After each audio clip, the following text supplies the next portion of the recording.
Good morning and welcome to this week's edition of NCompass Live. I am your host, Krista Porter, here at the Nebraska Library Commission.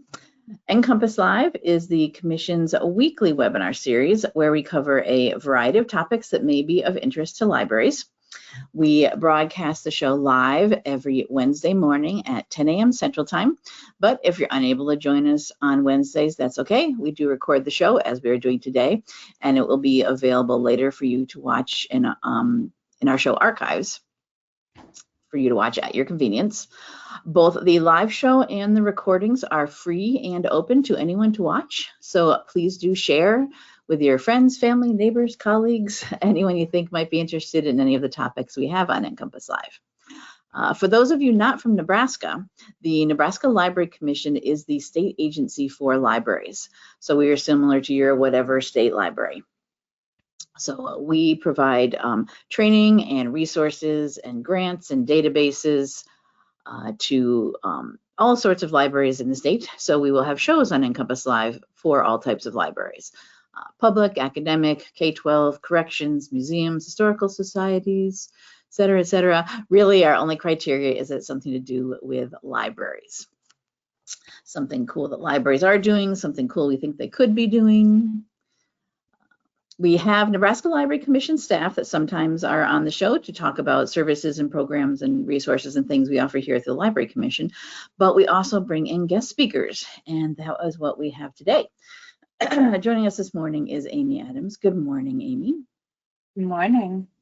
And she is the Youth Services Manager for the Ritter Public Library, and she is going to talk about a new program they're doing. Well, I don't know how new it is to you. It might be new to us.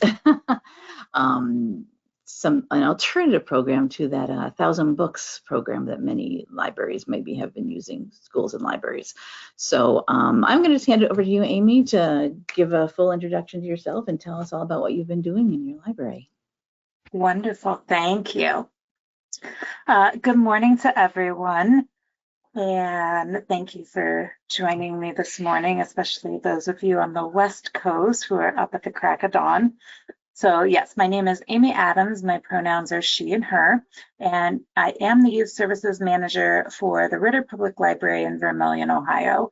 I have been in public libraries for about 13 years and in libraries since 2009. And obviously, a lot of what my role is focused on is going to be children and teens birth through 18 in a public library setting. But I'm also very heavily involved in diversity, equity, inclusion, and accessibility. And a lot of my work focuses around that, both for our small humans as well as their grownups. And so I'll be talking a little bit about that today. And that also comes into play with some of my national work. So I do serve on ALA's Committee on Diversity. I serve on the Public Library Association's Committee on Equity, Diversity, Inclusion, and Social Justice. And then I sit at a small library here in Ohio. So I also serve on the Ohio Library Council's Small Libraries Division Action Council, which is a small group of people who represent a fraction of the small libraries and represent continuing education for small libraries here in Ohio. Yeah. And then since you mentioned that about the small libraries, I should I can kind of mention that this presentation that we're seeing today was actually something that a proposal that Aimee submitted to me for our big talk from small libraries online conference that we do here at the Library Commission for any of you who are from small rural libraries or any size libraries. But we do an annual conference at the end of February. It's always the last Friday in February. And all of our presenters, it's done online. It is co-sponsored by the Association for Rural and Small Libraries. And it's open to anyone in the country, well, anyone in the world, really. We actually have people from Canada that sometimes come. And all of our presenters are from libraries with an FTE or population served of 10,000 or less. And we opened up for proposals usually in the fall, and we always get more than we can fit into the one day. So when we run out of room, I'm lucky that I have this show here that we do weekly, and so I invited Aimee to come on, and so we could still share about her what they're doing there, even though we couldn't get into that one day. That was just got too full. So, Krista, I believe you were going to help me with a poll. Yes, I do have that here. All right, and I'm gonna launch a poll now, and you're gonna see it pop up on your screen. Wonderful. So if you are on this webinar with us live, then there is a poll that popped up, and I'm just curious to see, what is your experience with 1,000 books before kindergarten? Are you currently using it at your library? All right, looks like we're getting a lot of people responding. Yes. We'll leave it open for another 30 seconds or so because I can still see people are answering. Nice, nice. All right.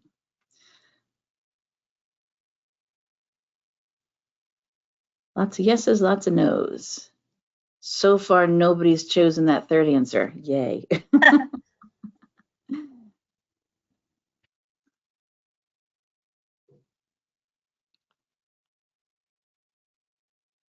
Give you 5 more seconds here.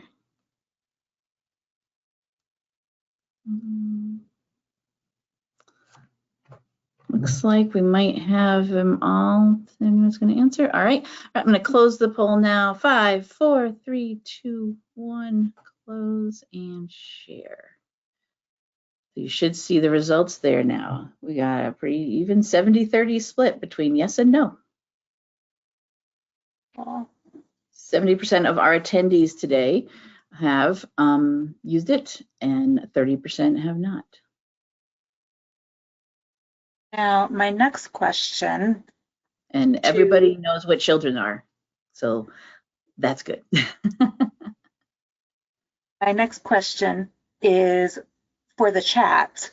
And if you have used 1,000 books before kindergarten, whether in your personal life or in your library setting, in about 3 to 5 words, I'd like to know what your experience was or is. Yeah. Yeah, so you can just use the questions section in your GoToWebinar interface. Go to that and type in how you, what your experiences was when you did, for those of you that did use the 1,000 books for kindergarten. Any thoughts, comments, good, bad? How did that work out in your library? Yeah. All right. First one, we do not have much interest in completing the program. Hard to get parent participation, but then really positive, different library. Our families really like taking advantage of the program. That's great. Difficult to generate interest. Parents felt it was too much to keep track of. We have a few people will do it, but it isn't as popular or used as I would like. We have been using it for years at my library, and we are seeing a decrease in completion recently. Oh, and this is a good statistic. Majority of them only make it to 300 books. Seems to be their breaking point.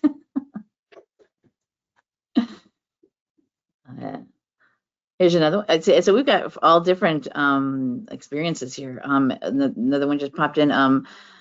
It's very popular at my branch. Parents love the program. Only a small percentage complete the program, someone else said. Binders get misplaced or forgotten about. Someone says they have been considering it, but this may be an alternative, possibly what you're going to share today, Aimee. Yeah. We usually have a big turnout of approximately 20 to 30 children and their families for our completion party year after year. Ooh, hosting a party, that gets their attention, definitely. I know summer reading program parties at the end of the year are very big. And someone did comment, said I can't find the chat. Yes, I should explain. The way GoToWebinar works, I can see what you're all typing, but you can't see each other's chat. There's not an interactive chat amongst you all, so there's nowhere you can see what everyone else is saying, but I can as the host.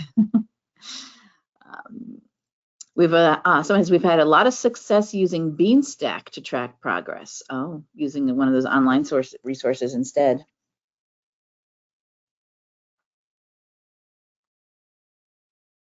Someone says they're a mom of 6 themselves, so they chose not to for my own littles.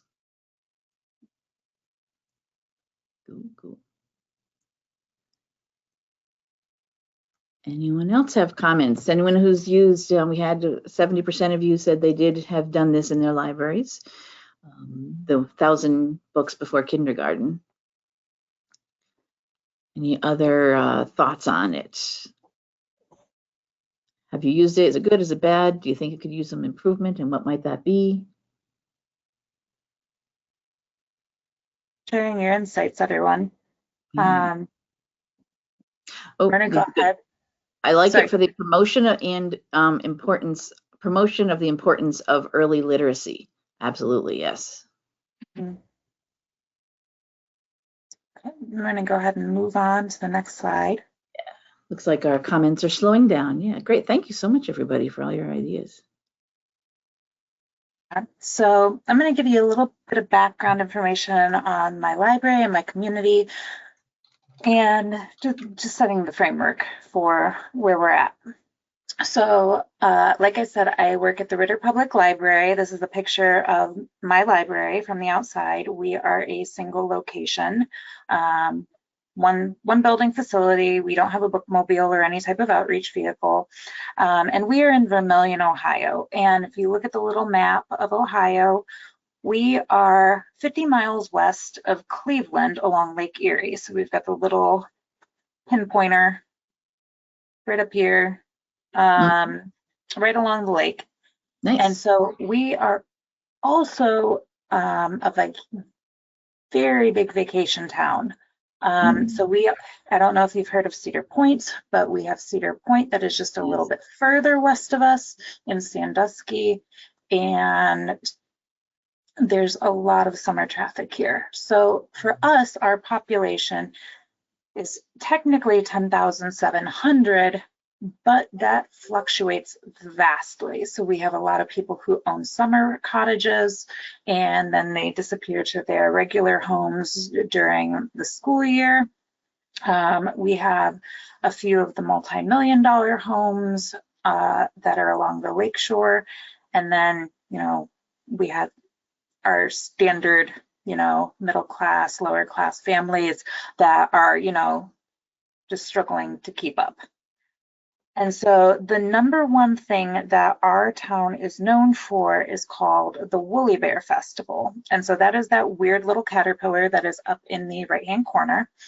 And it is a huge deal here. So one of our local weather people created this festival or adopted it years and years and years ago. But it is a single day festival, and it brings in about 150,000 people into our town for that day.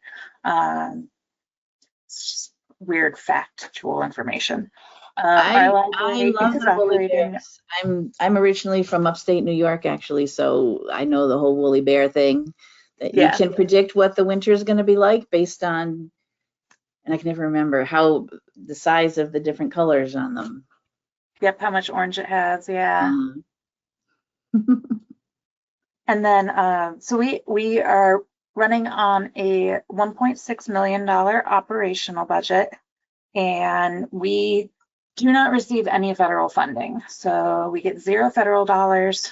We are about 50%-ish on state tax dollars, and then the rest is local levy support and various other revenue streams, so like our investments and things like that.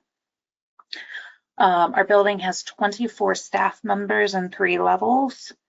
And the other thing I want to mention is that we are a school district library, and I'm not entirely sure about the makeup for other libraries around the country, but for us, the school district library designation means that we were incorporated by a school board way back in the day, And then our school board appoints our trustees, but that's really the extent of the school board's involvement with the library.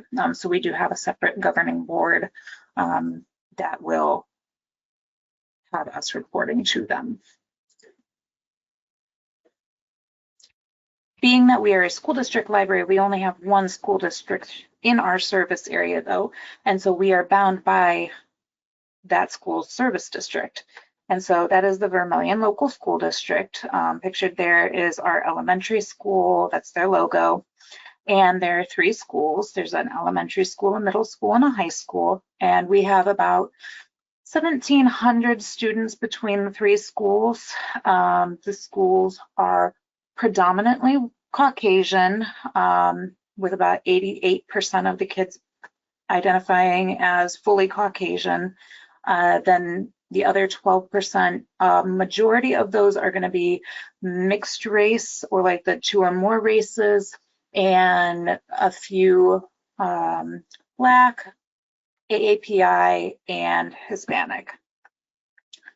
Of those 17, I believe 1750 is the number for the year. We have an astounding rate of free and reduced lunches. And so we have this year 42.4% of our kids on free or reduced lunches. The school district has very little funding for the libraries within their facilities. So the middle school is running on about $1,500 a year. And then about a decade ago, the high school library ceased to be funded. So it is mostly a space that is used for classes now, but they are no longer procuring materials. So below, the kids that are pictured are showing off the books that they have drawn new covers for, because our elementary school cannot replace the beat up damaged books, and so the kids will draw new book covers for them to keep them in the collection longer. And they're very proud of their book covers, but it's a little bit heartbreaking at the same time. And just recently our school's bond levy did not pass, and they are up for both the bond and the operational levy within the next year. And so we're getting into a bit of a dire situation for our school districts. And so we are very, very fortunate that we have grant funding that will support the author visits that we have been partnering with our schools on. So this last year we were able to bring an Ohio graphic novel artist from the Cleveland area, Terry Liebenson, to the middle school to meet with students. And then last year, Alana K. Arnold, who wrote A Boy Called Bat or The Blood Years, to the elementary school. So super, super fortunate to have them. Now, one of the reasons that I mentioned schools is because 3 years ago, a new superintendent came to our school district. And so his name is Dr. David Heil, and his background is from the Children's Reading Foundation. And he was the CEO or the executive director of the Children's Reading Foundation in Licking County, Ohio, which is in central Ohio, kind of near the Columbus area. And so his role with that organization, they have really 2 main goals, but the one that's on the screen is their primary goal is, you know, they want you to read with your child 20 minutes every day. And he brought that idea to Vermilion when he became superintendent. And so the other things that they believe is that everyone in the community is responsible for our children's literacy. And so we all have a role to play in supporting them. And then the other side, or the other piece, is that their goal is that they want to see all kids reading at at the 3rd grade proficiency. Their hope is to hit 90%, 90% proficiency by the end of 3rd grade. And so that is a very lofty goal. And so when Dr. Heil came to Vermilion, he brought a lot of these ideas. And so he really started pushing that reading 20 minutes a day. And I started about 6 months after him. And so I had already been using a 20-minute a day model at previous libraries. And it was a conversation with how do we supplement and how do we support the schools? Well, we're already doing the same thing. So how do we kind of combine our efforts? So as a recap of what 1,000 books before kindergarten is, if you don't use it. So its premise is very simple, and it's you want to read 1,000 books. Like you read a book, any book, and then you do it 1,000 times, right? But one of the things is that they want you to track the books. And if you read further on their website, like they encourage you to track the books that are being read in story times by your teachers, by siblings, and that's not super attainable. That's a lot of different lines to be keeping track of. So many, yeah. Right. Like I ride the struggle bus on just tracking my son's summer reading as a parent. Oh, yeah. So I can't imagine. But on their website, they are citing that it's quote unquote, numerous studies estimate that as many as 1 in 5 children have difficulties in learning to read. And so one of my issues with this is that they don't have any actual studies cited. So what we do know is that all children can struggle with learning to read. It doesn't come naturally. So what is wrong with 1,000 books? Why am I not using it? Why did I move away from it? So for us here at Ritter, we found that there are a lot of misconceptions with the program. So we found that 9 times out of 10, when we're talking with the grownups, they believe that you have to read 1,000 different books. And even if you're explaining it to them when you're handing them that initial, registration packet, they don't remember because 1,000 books is a long time. And that makes it super duper intimidating. So when you're told like, oh, you have to read 1,000 books, like, oh my goodness, what? It's going to take so much time. So on 1,000 books before kindergarten's page, they say, oh, well, if you read 1 book a day, you'll finish within like 3 years. It's like, okay, but realistically, you're not going to read a book every single day. Like you're probably going to skip days. So let's say your child, and I know children of all ages get very locked in and obsessed with a particular title. And if you think that it has to be 1,000 different books, your child's going to say, no, read the same one we've been reading for the last 2 months over and over again. Right. Does that count? Yes, it does, but does nobody realize that? Yeah. Yep. And so let's say you only read 1 book 5 days a week, so if you do from birth to age 5, 5 days a week, you have now reduced down to 1,300 books. So it's very easy to not meet that goal, even if you're starting at day 1. Yeah. So even if you're starting late, let's say you're starting at 3 years old, then it's the feeling of you're being rushed. You're feeling this rush to finish. And if you don't hit 1,000 books, then you haven't completed the program. And when we're talking about, from the grown-ups perspective or the caregiver's perspective, we have a lot of families who have joint custody homes. So if you have your child half time, like split custody, and it's 50-50. Well, now you only get them, let's say, 182 days a year. Even if you read to them birth to age 5, every day that they are with you, you're not going to hit 1,000 books.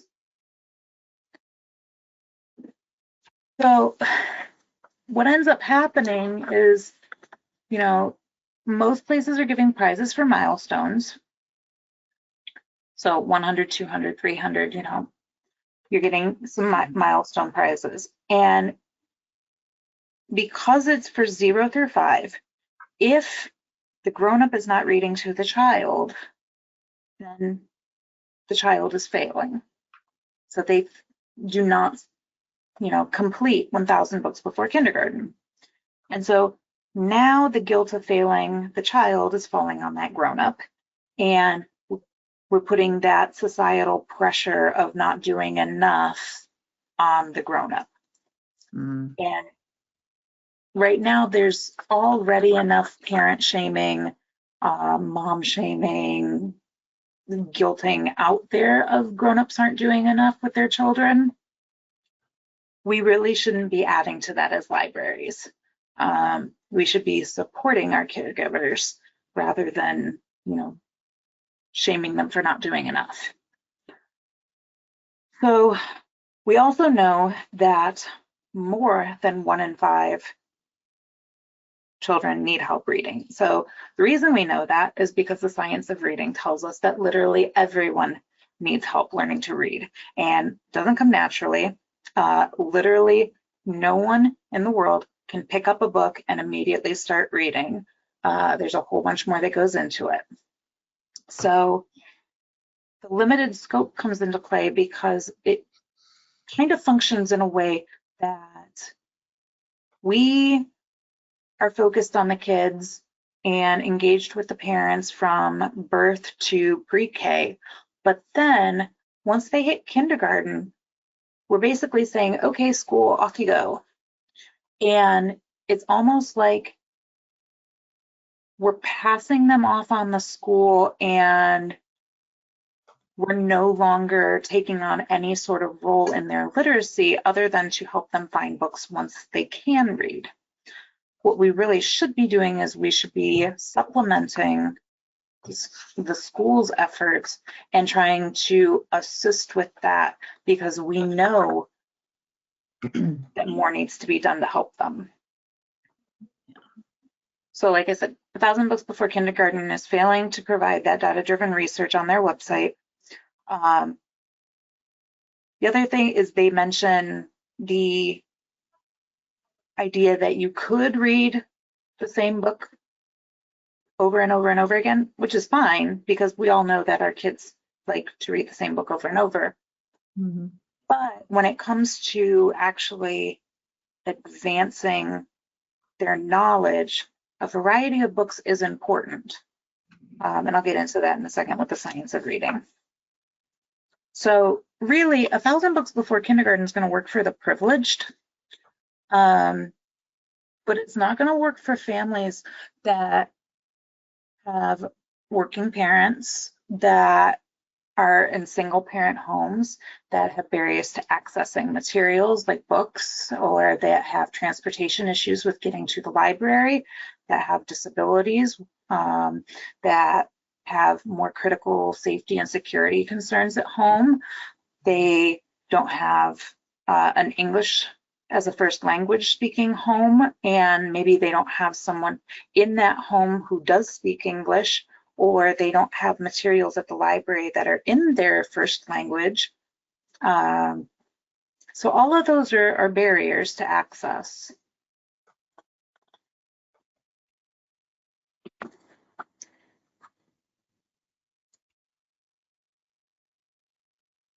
And so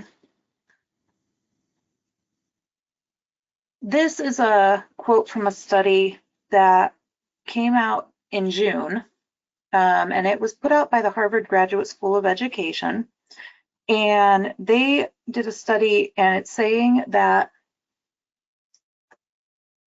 rather than at kindergarten, where we originally thought the divergence between children with and without learning disabilities is actually starting around 18 months. So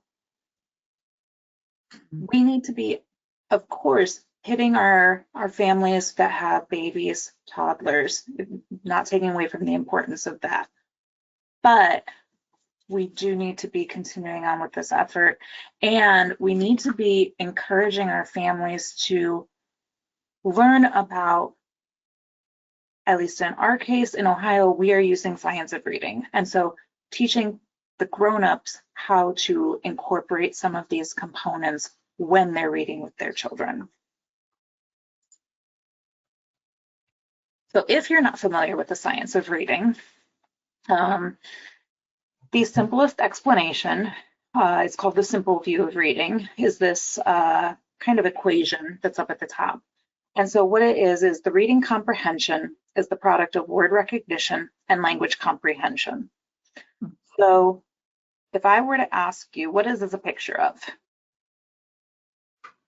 Do you know what this is a picture of? Probably not, right?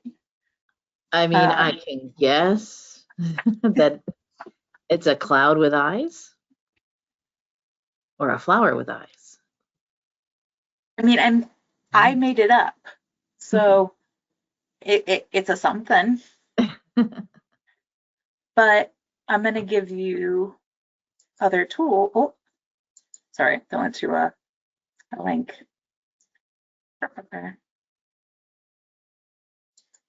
There we go. Yep. No, I'm clicking the wrong spot.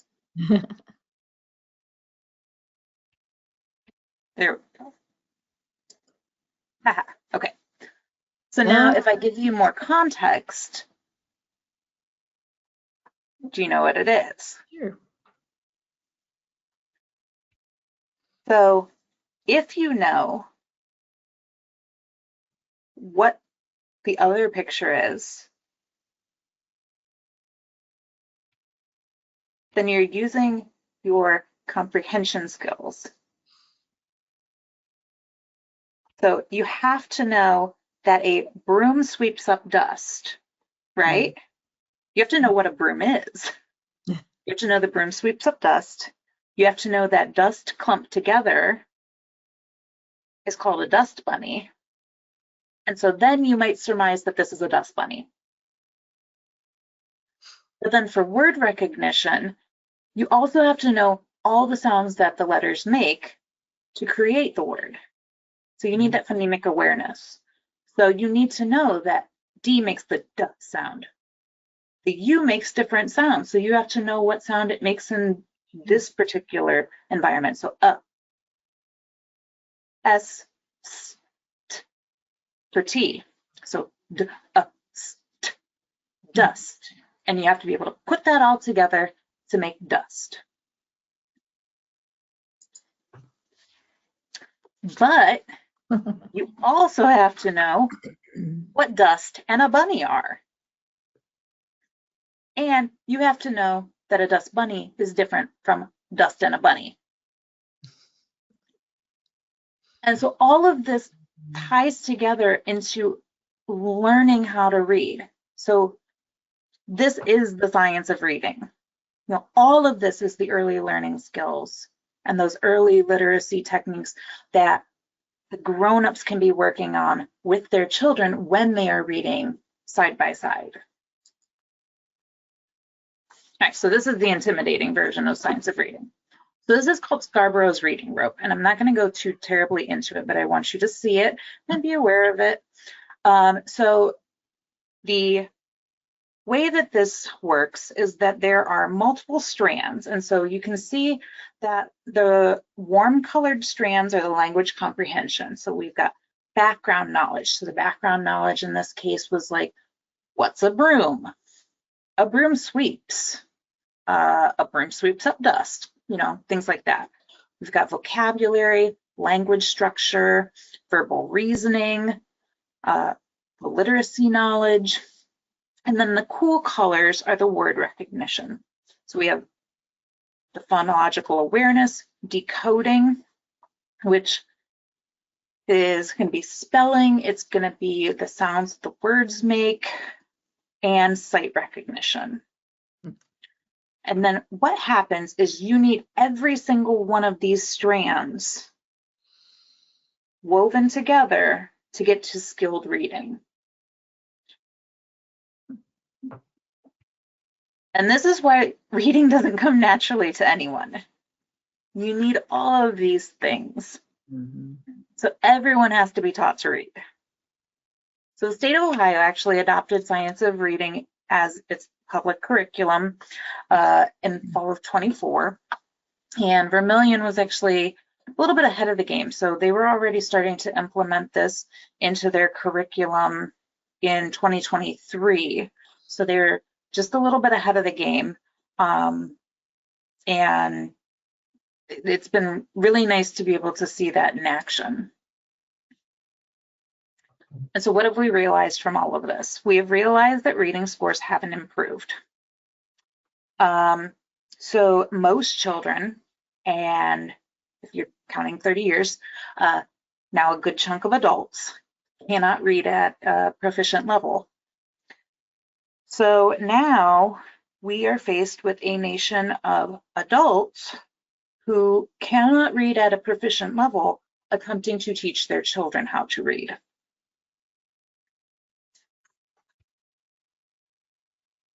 You ask, how do you know this, Aimee? Well, I'll tell you.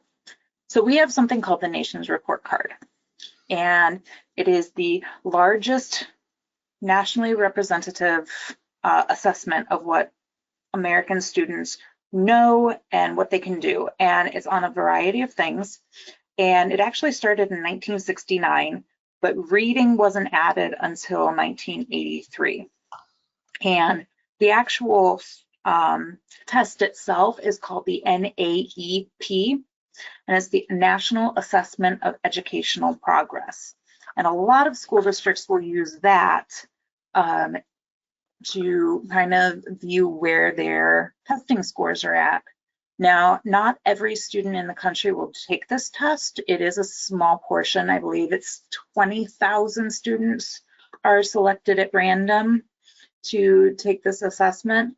However, this is what the Department of Education has used historically to kind of inform their decisions on how the educational system will work moving forward.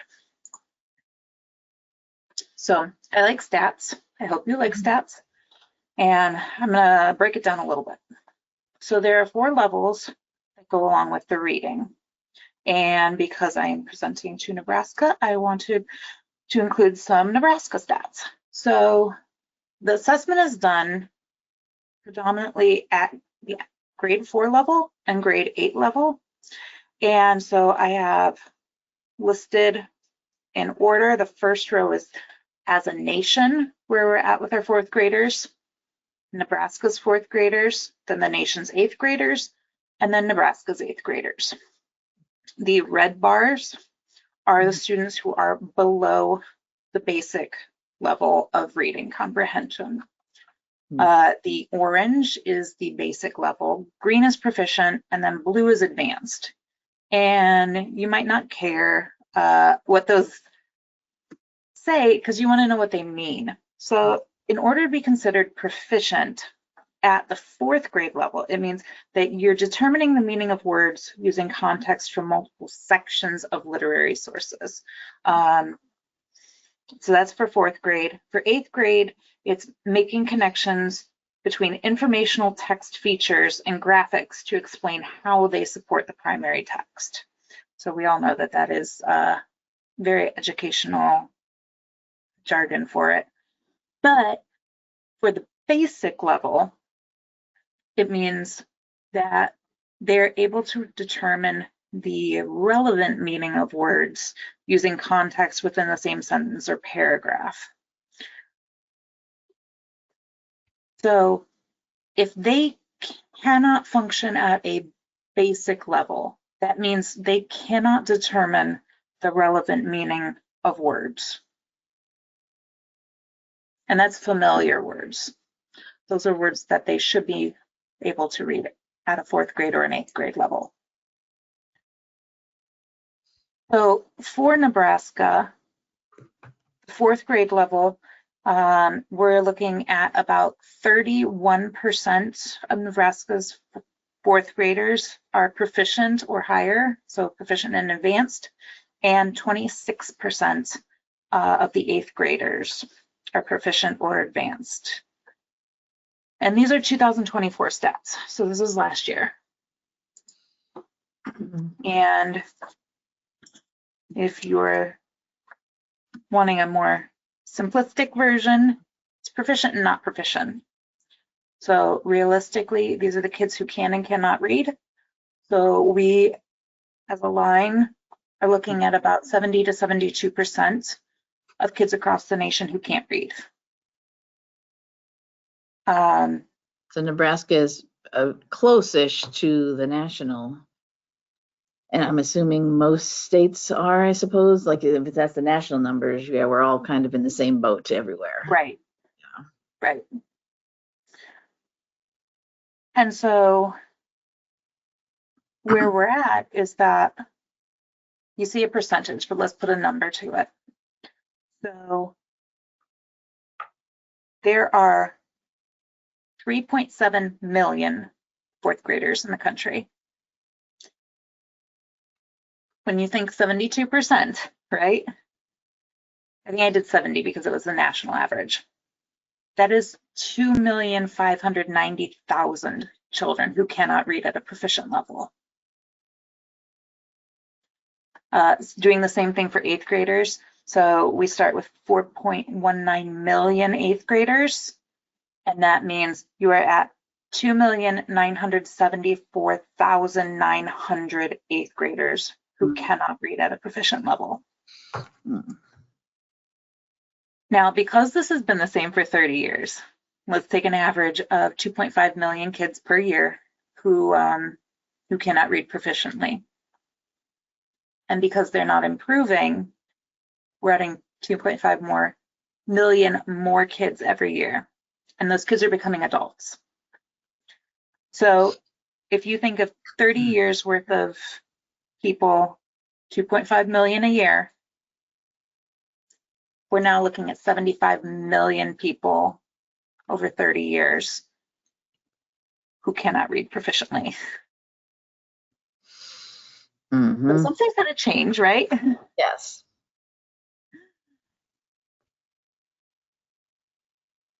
So apparently Teddy Roosevelt said it first, but I was always taught that you can't complain without proposing a solution. So this is the boat that we were in here at Ritter.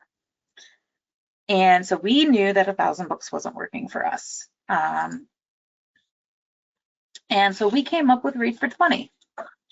And what we wanted was something that was going to be simple. It was going to be more flexible than 1,000 books. We didn't want to have this massive, cumbersome requirement for the families to have to meet. And we wanted to parallel that science of reading requirement. And really what we wanted was to make sure that our families feel supported. We can reward their achievements in whatever way we can. So, you know, if you went from reading no books to reading 20 minutes a day, you know, 4 days a week, that's phenomenal. You know, we want to celebrate that. So the other part of it is that we wanted to add in a financial literacy component to it as well. And we'll get into that in just a second. But that's a little extra added bonus that we put into our program. So our game model, this is a picture of our log sheet. And we do both a paper tracker as well as an online tracker. And we opened it to all children. So we do it for children birth through 18. The state of Ohio has open science of reading for all students through seniors in high school. And, we know that a lot of students do not understand how to use critical thinking skills, and they do not comprehend what they are reading. And so we wanted to make sure that this extends into the middle school and high school years. This also parallels what our schools are already doing with encouraging their students to read 20 minutes a day.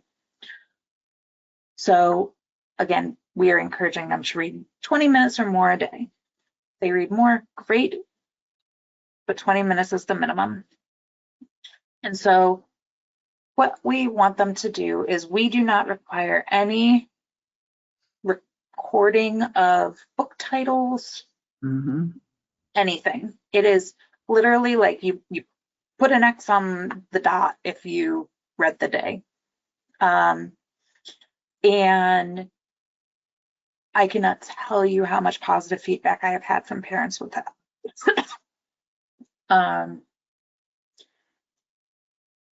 They're very thankful that they don't have to record. And so a lot of that is coming from the sense that we have a lot of grownups who are already overwhelmed and overworked. And so anything we can do to kind of meet them where they are, make it simpler for them where we can, still trying to get the message out there. So there are 30 dots on one of our little game boards, and 30 days equals 1 ticket. And so once they get that 1 ticket, then they can save their ticket or they can spend their ticket. So it's not consecutive reading. It could take 60 days for them to get 1 ticket if they're not reading consecutively. So if they're reading every other day, that could be a 2-month time span. But the game actually runs for a 9-month period. We do take the summer reading months off. Sure. And that way it's just we don't have 2 programs running concurrently. And our size building, that's what works best. It could run all year round, but we made the decision for our staff's sanity to just take a pause. Sure, one thing at a time, absolutely. Exactly. And our summer reading game actually parallels this. So it's just a different game, same model. And so for the financial literacy side of things, we have the multiple levels of prizes. So for instance, if you have read for 30 days and you have 1 ticket to spend, it is kind of like Chuck E. Cheese or Dave & Buster's style, where you're going to get that lowest level, so to speak, of a prize to choose from. So for 1 ticket, you can choose from, I think we have scratch and sniff bookmarks or stickers. But we always give kids the option, so you can save your 1 ticket and keep reading. And then after another 30 days of reading, you could have 2 tickets. And if you get 2 tickets, then you could get a level 2 item, which might be like a small toy. So you could pick something out from like the treasure chest. Or you could get 2 stickers or 2 bookmarks because you have 2 tickets. And so it kind of goes up from there. Level 3 is like a mystery bag. So it might have like a take and make in it, or it might have a variety of like smaller things in it. So you might get a sticker, you might get a take and make, you might get something that's like a leftover toy from something else. But we just kind of package that up. And then level 4 is a book. So for 4 tickets, you can turn that in and you can select a book. Now we are, again, very grateful and fortunate that we have been able to kind of stretch what we have. And so I can try to buy extras whenever I do buy things. So that way I have like a handful of extras for read for 20. or I did get some grant funding through the Dollar General Foundation, where that was my initial book purchase. And so that has lasted us for quite a while. And so we only have to buy a handful of new titles now and then, rather than an entire, cabinet full, which has really helped us out. But the kids very much appreciate having the multiple levels of prizes.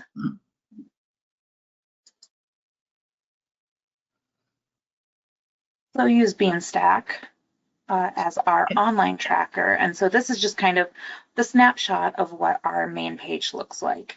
And every time they log 20 minutes, then they can get a badge.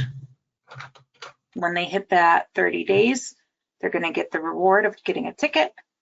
I did learn that Beanstack can't do 365 or 280 tickets or badges, which was a surprise. So, well, they have a limit on how many. They have a top limit or something, or they do have a top limit. So I believe that for my last, I think it was around like 250, because I did them per day.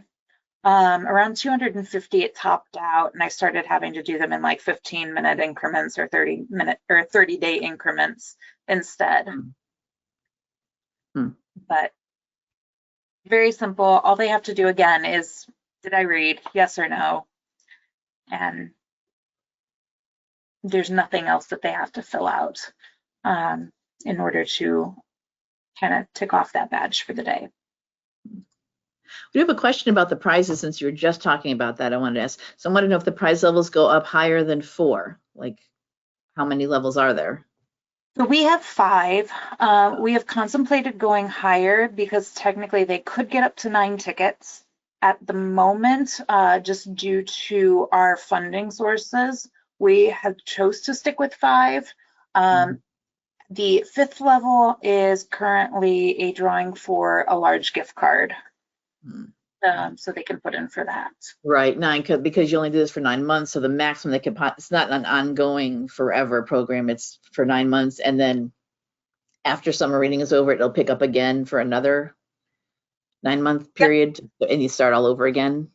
Right. So what we established was, because it's going to be cyclical, and we just started a new year. It follows kind of the school year. So as soon as summer reading ends, Read for 20 begins. And the way that we designed it was that your tickets will expire at the end of the school year, only so that people cannot stack their tickets forever. Right, yeah. Just because we don't want people holding on to them indefinitely, because in that case, they could hold on to them from birth through like until they're 18. And this way that potentially would not happen. And they redeem them once a year, or, they have to redeem them at least once a year. And it ensures that everything is taken care of. Everybody's squared away with their prizes before summer reading starts. And someone wants to know, how long have you been doing the Read for 20? Was this past one your first time, or have you already done a couple of rounds? So this was our first year. So this was our inaugural year. It has run one full cycle. And I'm actually sharing with you guys the stats for the very first time for our first full year. And we are absolutely blown away by our results. And we don't see ourselves going back. So if you don't mind, I'd love to share our stats with you. Yeah. Yeah, so when I started at Ritter, which was a little bit less than 3 years ago, we had 11 people registered for 1,000 books. And now I still have the cards for those 11 in case they decide that they don't want to switch over to Read for 20, and they can still come in and redeem their 1,000 books because that's the program they signed up for. But for our community and as many people as come into our building, those were abysmal numbers. So when we switched to Read for 20, just local organic promotion, we ended up going from 11 to 63 of the pre-K crowd. So that's the 0 to 5-year-olds. But then when we opened it up, we had 91 of that K to 3 group, 59 for 4 to 7. We actually had 19 8th to 12th graders. Now for us, high school is grades 8 to 12, which is why it's kind of laid out that way. Mm-hmm. But 19 for us with the high school is absolutely astounding. That is amazing. Yes, those teens, they are a struggle. I know. Yeah. So we were very happy with those numbers. And someone who says in the chat, I am totally impressed with that number. Yes. Yeah. And so now that we've concluded our summer reading, I wanted to look at the numbers of summer reading before Read for 20 and after. And so even these are the comparisons of just that pre-K crowd. So I wanted to see, are we gaining any traction? Because one of the things that we have struggled with in multiple libraries that I've worked with is getting especially like babies and toddler age, to participate. We're just like, oh, well, I'll read to them, but I'm not going to do summer reading. So we did see an increase in registration. We saw a bump in participation with the active readership. And then we actually saw the highest increase in completion rates.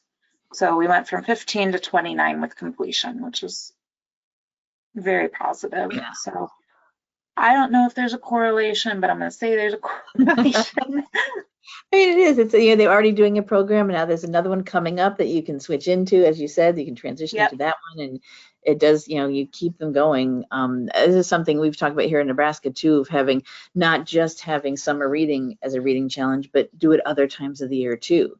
Right. For kids and adults, an adult winter reading challenge or something. Yeah, and it matters. Yeah.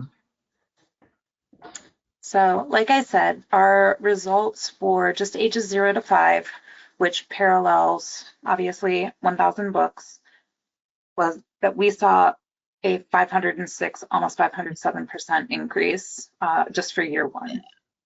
So for us, we're going to continue it, and Of course. for us, that's an amazing success rate. This year, we are moving into having our school district on board with us, promoting it as a program that they are in full support of, that they are planning on encouraging students to participate in, because it is imitating their curriculum requirements so much. And we're really excited to see what it looks like from there. The observations that we had from year 1 to now into year 2 was that we saw unexpected ticket hoarding. We thought with the financial literacy piece, it would be a lot of kids spending quickly. And we thought that a lot of kids would spend their tickets on those lower level prizes. However, we were really astonished at how many kids saved their tickets and chose to save their tickets. So we gave them the option of seeing the prizes in like the next drawer down, of like, oh, well, you could save for this. If you just read this much more, you could save for this.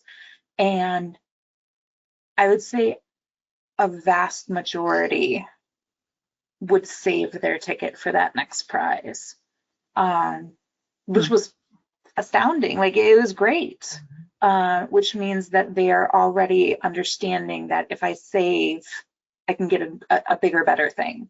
Yeah. So really that beginning fundamental idea of, if I save this, then it'll be worth it. I just have a question about the prizes too that I don't think you mentioned. Were there different types of prizes for different ages? Yes, So you and I said you will had get to that. kids all the way up to, 18 doing it. Yeah. Yep, I will get to that. Okay. I think that's like 1 or 2 slides away. Good Okay. question. And I will mention, because somebody just actually, we're a little after 11 o'clock Central Time, and we started a little after 10, so that's fine.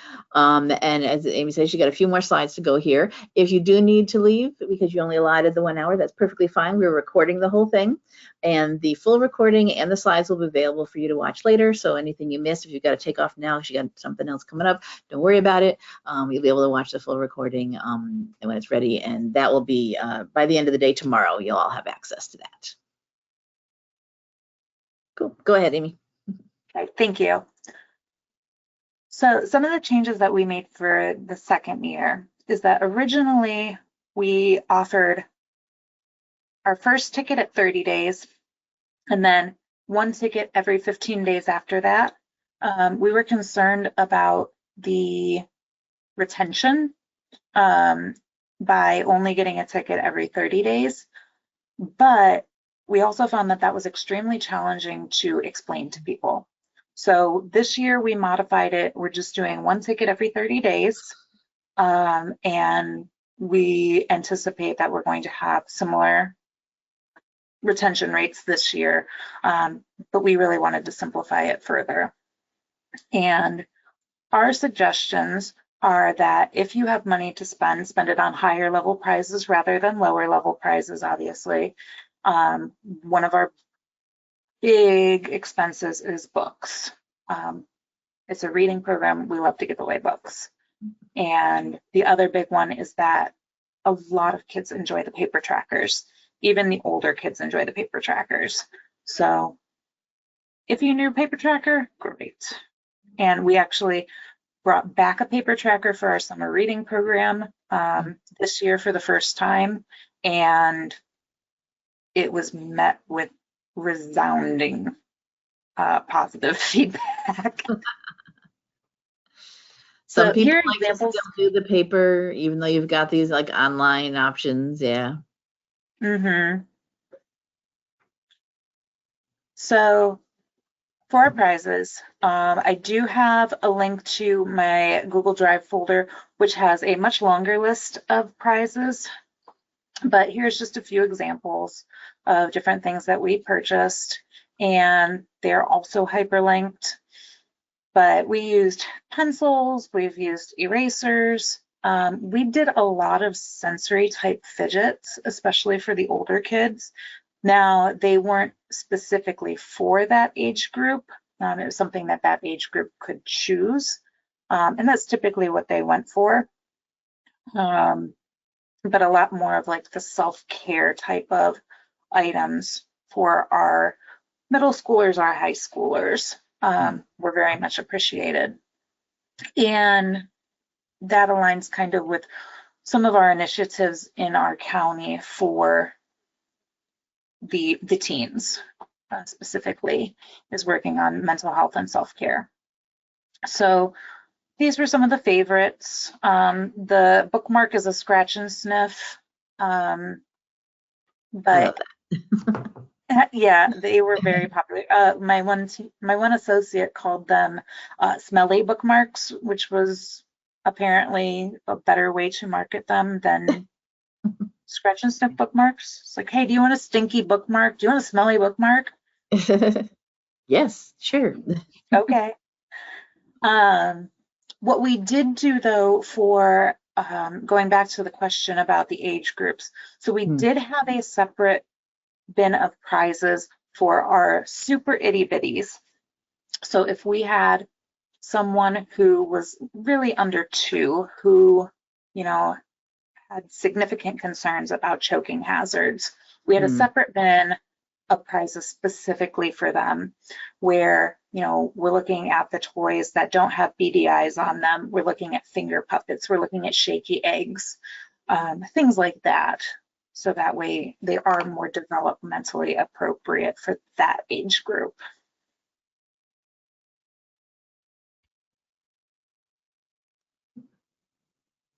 These are some of the locations for prizes, and you're welcome to read through at your leisure, but some of the ones that I specifically want to point out if you don't know about them, I love, love, love, love, love Rhode Island Novelty. So if you normally shop at Fun Express or someplace like Oriental Trading, Rhode Island Novelty is like a step up in terms of your bulk novelty toys. And the quality from them is so much better, in my opinion. They seem to last a lot longer and they have a much better variety. The other one is that if you are looking for any type of stationery, Raymond, I think it's Getty's, is like a stationery company, but they have like Dog Man and Beat the Cat. They have pencils, erasers. They have scented erasers that are like the kneaded putty ones. They have a super cool website. Also very good quality. And then the last one I wanted to mention was First Book Marketplace. So as long as you have a nonprofit status, or like let's say your friends group has a nonprofit status, you can register for an account with First Book Marketplace. And the only caveat is that you have to use the books as giveaways. But the publishers give books to them at a discounted rate. And I think I've gotten full sets of books from them for, you know, basically pennies.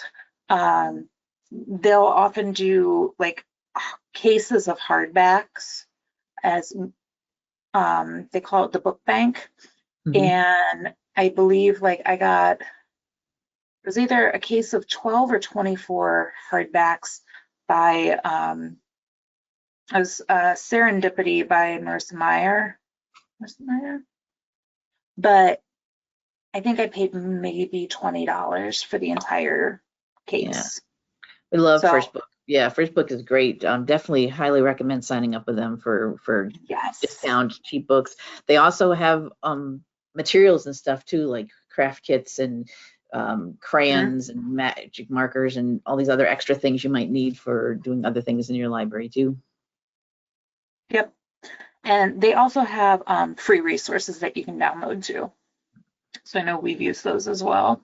And we actually just used them for one of our summer activities. They have, I think it was 10 pounds of Legos for, I don't know, like $40, something like that. It was a lot of Legos. They think you don't actually have to have nonprofit status for First Book specifically, but you have to prove that you serve Title I students. I know there's also something about there's different types of criteria that you can use to meet it, like for libraries or even for schools. If you have if your E-rate discount is 90% or above, so they're for serving more needy areas. So more kids. If you have a certain number of children in the school lunch program, could be a criteria you could meet. Your E-rate discount rate could be a criteria. Being a Title I student, certain type of students, but check out their website; it's all on there. Yeah, they're fantastic. I love ordering from them for our giveaways because it makes it so much more attainable. And they also support diverse books, so they have a lot of diversity in their selections. Again, I wanted to put just a couple on here, but I have a much longer list that you can access in Google Drive, also QR coded here. But if you don't have funding, here are some no or low cost options. Again, the list is much longer online, but you can eliminate the levels. You could do scratch off tickets, drawings. You always create coloring sheets, activities sheets. If you have Avery labels, you could always create your own stickers if you have a printer. And you could even do your own Avery or your own stickers with the self-laminating paper. You could create a special sash or a crown for people as they achieve something. Certificates of achievement, having a local celebrity write a letter and sign it and mail it to kids, creating a wall of readers. You could have a librarian for a day. We've talked about having some of our kids do book displays. There's lots and lots of options, so be creative. So I was just checking the QR code because I have my phone here. I'm like, ooh, let me do that. It is set to have people request access to it. So I'm not sure if you might need to change a setting on that unless you want to unless you wanted to let people one at a time. I can change the access. Okay. Yeah. Just letting you know. Yeah. So if you're trying to look for that, yeah, check it out a little later. Cool. Contact info. Perfect. All right. And we will also include a link to that Google Drive because Aimee did email me that link as well. That will be included on the archive page too when we get the recording up tomorrow. Yep. If you didn't catch it from the slides here today, that's perfectly fine. So I encourage all of you to consider Read for 20 for your libraries. It does not have to fit any particular model. This is the model that we have adopted, but it is really the idea that 1,000 books has not been working for us. And so we have adopted a new model. We wanted something that fit our families, fit our community, fit in with our school. And, you know, as long as you're reading 20 minutes a day, the rest of it is up to you on how you want to adapt it. Yeah. If you do, I'd love to know about it. So please, here's my contact information. I would really love to know if you choose to take it on and go away from 1,000 books. But I would love to answer any questions you might have. Hadn't been doing the 1,000 books. This could be the one you might start with. Yeah. Yeah. I do like the scientific backing behind it, or behind just needing to read more in general, is I think very important and can definitely help you if you at your libraries, if you need to sell it to your administration, whoever. Here's the why we need to be doing something more in this way. There is science behind it. All right, so does anybody have any other questions they want to ask? I've got a couple here, so you can leave that slide up there and maybe your contact info for now. And someone says that the way they do it, they have a ticket level system for their summer reading program, and they gave kids little checkbooks to fill out each time they got tickets. And then she had the definitions of things like balance and stuff. So like you mentioned, teaching the financial literacy as a kind of side. Subtly getting that in there. That is cute, yeah. So get any other questions you have in, we will answer them as long as you need to be, if you have any other questions, we'll stay here until we get them all answered. So type in that question section. We got some thank yous coming up. This is a great presentation. Thanks so much for the ideas. I'm gonna try it out. Someone does wanna know, and I know this is about the Read for 20, but just quickly, they wanted to know how does this compare to your summer reading? How much do they have to read for summer reading? So for summer reading, we encourage 20 minutes a day, and they can read as much, or not really as little, but they can read as much as they'd like for summer reading. So it is 20-minute increments. It's the same thing. And we break it down into 200, 400, and 600 minutes of prizes. And that is the same for every age. We do have a paper tracker for that as well. And there are levels of prizes as well for that. One of the things that we do for our summer reading program is that even if you only read for 20 minutes, you get entries for our grand prize drawings. So every 20 minutes that you read, you get an entry. And that way, even if you don't hit those levels, you could still be rewarded for reading. And so we reward those who meet those, milestones. And we are also rewarding our super readers because they get additional tickets. If you read exponentially more, well, then you're going to get exponentially more tickets because we've read more. But then it's also, you don't lose out necessarily if you can't necessarily read as much. Yeah. Okay, thank you. All right, I don't see any other additional questions that came in while you're just explaining that. So I think I'll work on doing my wrap up now. If anyone does have any questions, I've got a few more minutes here that I'm gonna switch over to my screen and do my wrap up. So you can definitely get your questions in if you do want to. So thank you so much, Aimee. This is really great. I'm so glad to hear about, I mean, I've always heard about the 1,000 books for kindergarten, and never knew how, you know, it works great for some places. I see libraries where parents sharing their kid with their certificates and whatnot. So obviously it does work for some, but for those of you that are struggling or don't have one, it's great to have an option that might be a little bit more accessible and easy to get started with. So, this was thank awesome. you so much for having me. Yeah, of course. I'm glad we could get you on. So as I said, we are, so I'll mention too, I'll still talk about this, and you said you all use paper tracking and Beanstack. For our Nebraska libraries, I did want to remind you and mention that we do have, you can use whatever you want in Nebraska, but we do have I guess we'll say a statewide account subscription for Reader Zone. We at the Nebraska Library Commission pays for all schools and libraries and in the state to be able to use Reader Zone. It is also similar to Beanstack for tracking any kind of reading programs you have any time of the year, and they can do it with minutes. I don't know exactly how, you know, they have a limit like you said Beanstack does, but you can do it by number of books, by minutes read, other milestones, and it can be for any kind of program, anything throughout the year. So it is free. You can sign up for that. So if you're a Nebraska library and you need something to help track your summer reading program or any other reading challenges or events you're doing, this is available to you. So I just wanted to make sure everyone knew about that for us here in Nebraska.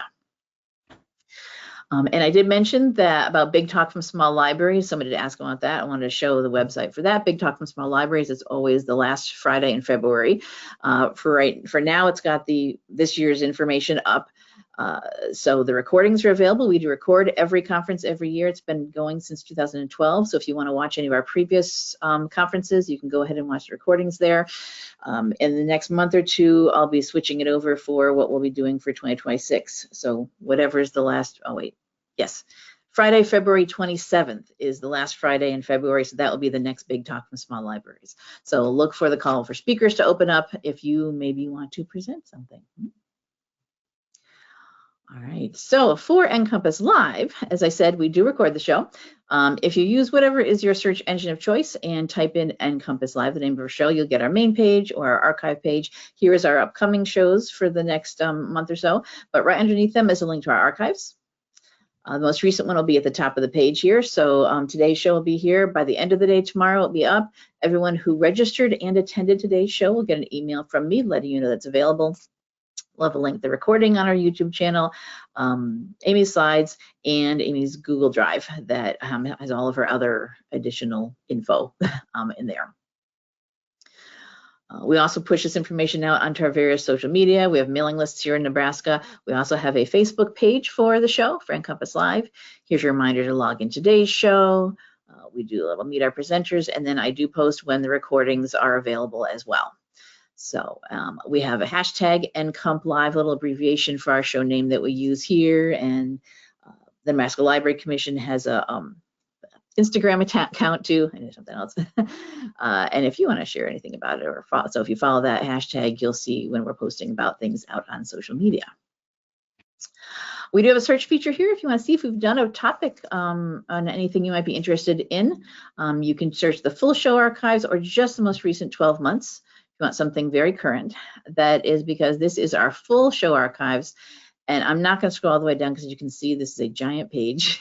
But this has got our full show archives going back to when NCompass Live first premiered, which was in January 2009.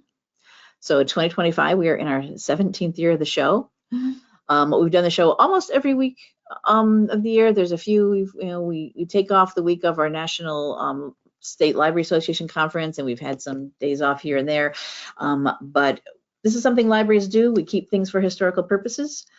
And as long as we have a place to host all of our shows, which right now is the Nebraska Library Commission's YouTube channel, we will always have them out there for you. So just pay attention to the original broadcast date whenever you watch any of our show recordings. They all have the date when they first happened. Some of these shows will be fine to watch. They stand the test of time, good, useful, ongoing information, but some things will become old and outdated. Resources may have changed drastically or no longer exist anymore from 10 years ago. Links might be broken. People may work at a different place than when they presented for us. So just be aware of how old something is that you may be watching if you do watch any of our show archives. All right, so that wraps up for today. Thank you everyone for being here. Thank you so much, Aimee. It was good to have you on. And I hope you'll all join us next week when we'll be talking about the MPLA Leadership Institute. This is the Mountain Plains Library Association. They had a Leadership Institute, was it last year? I forget. But one of our librarians here from our North Platte, Nebraska Public Library, Ann Price, attended that, and she's going to talk about her experiences there at the Leadership Institute. I believe this is an every other year event, so you can see what she did there and see if you might want to sign up to participate in the next one. So please do register for that and any of our other upcoming shows. I've got more shows I'm going to be filling in for September and future months, so just keep an eye on our schedule here. So thank you everybody for being here, and thank you so much, Aimee, and hopefully we'll see you all on a future episode of NCompass Live. Bye-bye.